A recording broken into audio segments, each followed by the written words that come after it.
Installing plugins in Adobe After Effects enhances its functionality, allowing you to add various effects and tools to your projects. Here's how to install them. Download the plugin. First, download the desired plugin from a trusted source. Ensure it is compatible with your version of After Effects. Locate the installation file.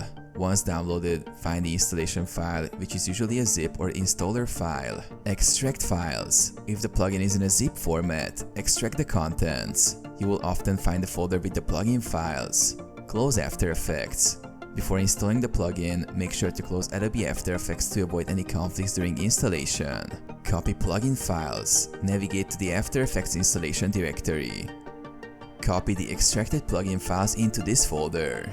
Open After Effects. Restart Adobe After Effects. The plugin should now be available in the Effects menu or the designated area. Verify installation.